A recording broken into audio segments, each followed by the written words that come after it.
I don't know what's cuter, Katie and Betty's new puppy or their new bedroom. It's the new puppy. Oh. Hi, I'm back with another OPP. Okay. Whatever that means. If you're new here and you're like, what's OPP? It's a series I have on my channel where I make over a room in other people's places. And this one is all about Katie and Benny's pad.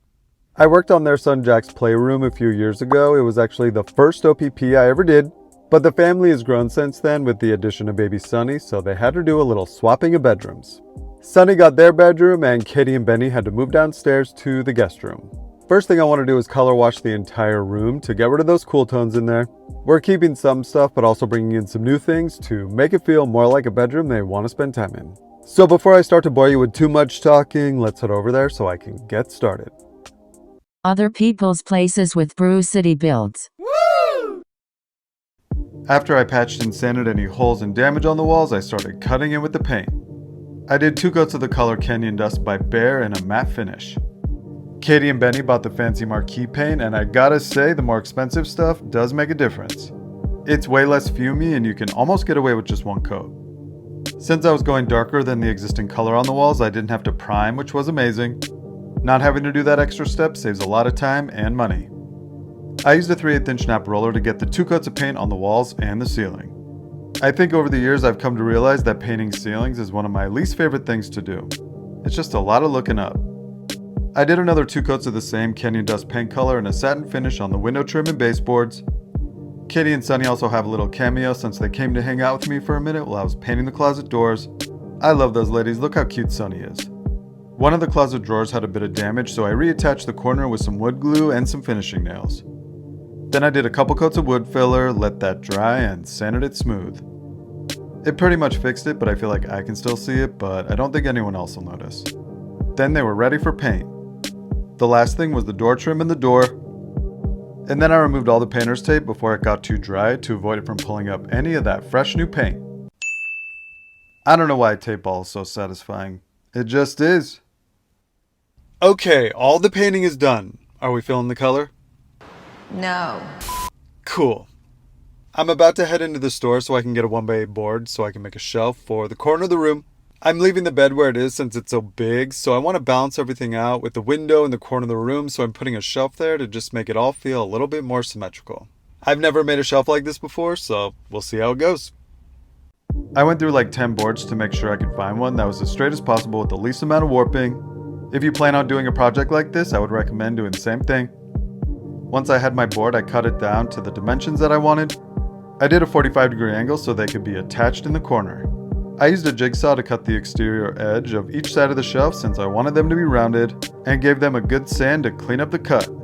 From there I cut 2 slots on each of the 45-degree angle ends with a biscuit joiner so that I could join the 2 boards together.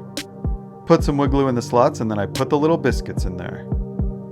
I tapped it with a rubber mallet to make that joint as tight as possible. I also clamped the boards together to avoid any warping as the glue dried. While that was drying, I did the same thing for the backing board I was going to attach to the shelf so I didn't have to use any brackets.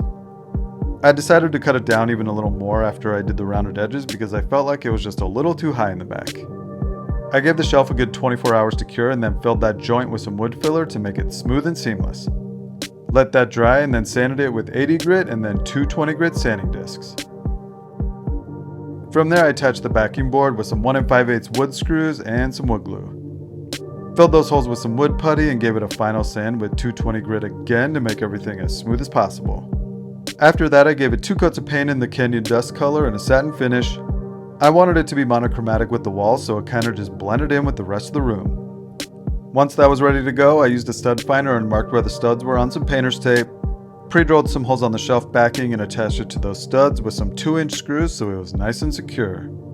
Then I filled those holes with some wood filler again, sanded it down, and did a final coat of paint on the backboard. While that dried, I did 2 coats of matte black paint on these 2 frames of some artwork they already had to freshen them up. Reinstalled all the hardware. I love these old knobs on the closet drawers. After that, it was time to start putting the room together. These new curved nightstands are so good. They're actually what inspired me to do the round corners on the shelf. And I gotta say, I dig how the shelf turned out. It's exactly what I imagined. My friend Trish Anderson started making prints of her work, so I had to put one of those in the room. And these vintage bird prints really pop in the new painted frames. This artwork Katie found on Etsy fits perfectly on this wall. And finally, the mirror went back up in its original spot. I feel like now it really flows with the new vibe of the room. Do you think this room's done? I think this room's done. Let's take a look.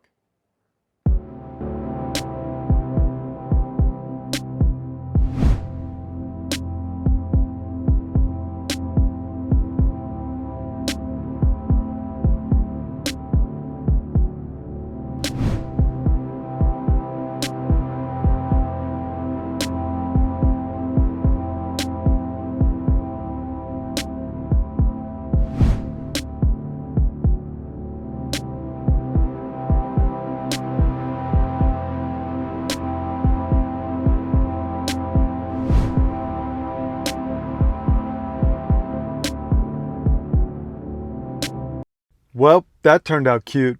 I know I didn't do any huge changes in there, but I wanted to show that you can make a big difference with just a few little tweaks. I love how the color looks in the room. I also really love that shelf I made. That corner needed something. And the Trish Anderson print ties all the colors together, so I'm super into that. I'll put a link to her prints as well as everything else I put in the room in the description box if you want to check it out. Anyway, thanks so much for watching. If you're still here at this point, it's officially 2026, so Happy New Year. I have some really good stuff in the works and I can't wait to share, so subscribe if you aren't already if you want to keep up with everything.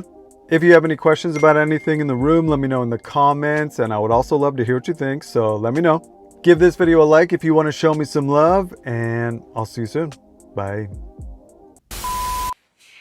What I don't show is me steaming and doing all these little things to make everything look perfect. Just remember, nothing's real.